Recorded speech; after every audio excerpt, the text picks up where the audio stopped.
We're going to have some problems moving forward here with what are the funds doing.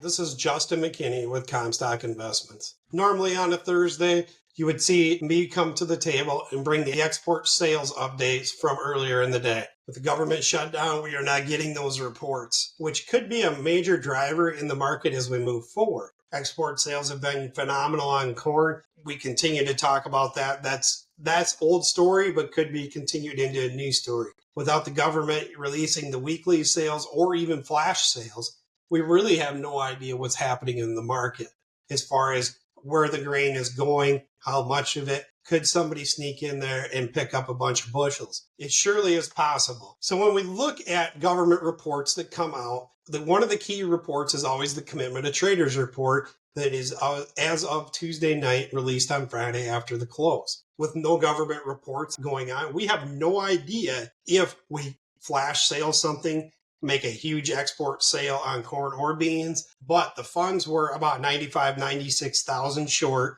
as of last Commitment of Traders report. Could they come in and cover those shorts as harvest progresses with the natural selling of bushels across the scales? Absolutely. We're out in the dark trying to figure out what's going to happen here and how long the government's going to be shut down. Early reports are that there will be absolutely nothing this week, and maybe next week we'll get back to talking.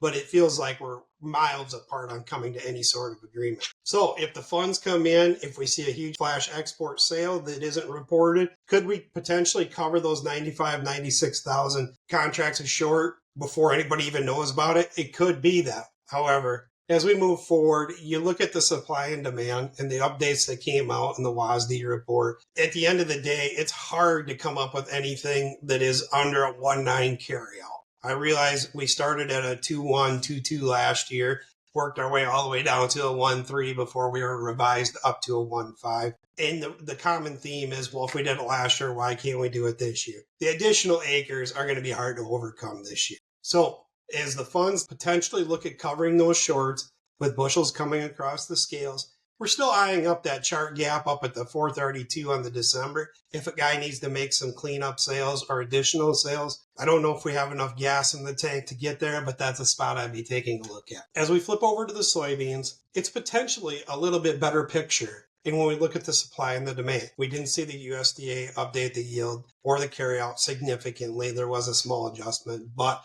nothing to be overly concerned about. Last Monday morning, we came into the office. It was the first time we started hearing, we're getting calls in, the bean yields may be slightly disappointing in retrospect of what we'd heard the week before.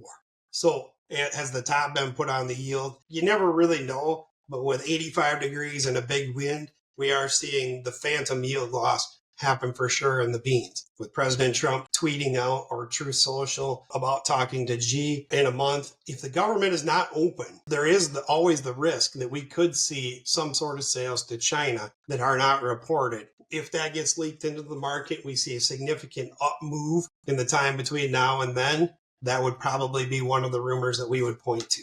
As we shift over to the livestock markets, to wrap up the week, we've seen cheaper cash cattle trade. We're unsure of where the official weekly average is going to end up. There's still a little bit more trade to do. But the common theme that I want to point out here today is a lot of packers are getting coverage into the deferreds. And by the deferreds, I mean 2 to 3 weeks out. We're starting to see those packers put bids out being hit. Overall, we have seen a cattle market over the last year that has been by the dip mentality, and it's been right. However, with these packers backing water a little bit, with the margins going down, with the box beef slipping, it could be a sign that we may have temporarily formed a short-term top. Also, another item we keep a lot of watch on is what the open interest is doing in the cattle. We have been leaking open interest out of both the fat cattle and the feeder cattle. So if that continues, we very likely could have a short-term top on this cattle market without boxes rallying. Now, again, back to the USDA shutdown, we're going to have some problems moving forward here with what are the funds doing. Yeah, we can estimate what they're doing on a daily basis, but to get that hardcore weekly data, we won't have that. Could be a huge factor in this cattle market, so keep an eye out for that. On the hog side of the world, what a great week we've had in hogs. Last couple of days, we've been down just a little bit, but we're trying to claw back. Cash and futures were down just a smidgen yesterday. Today, we're clawing our way back. We'll see how that plays out. Overall, we have maintained slaughter numbers that are very comparable to last week and last year.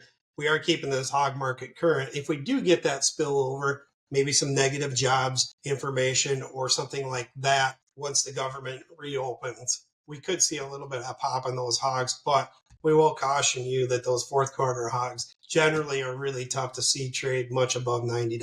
This is Justin McKinney with Comstock Investments. Futures trading involves risk. The risk of loss in trading futures and/or options is substantial, and each investor and/or trader must consider whether this is a suitable investment. Past performance is not indicative of future results.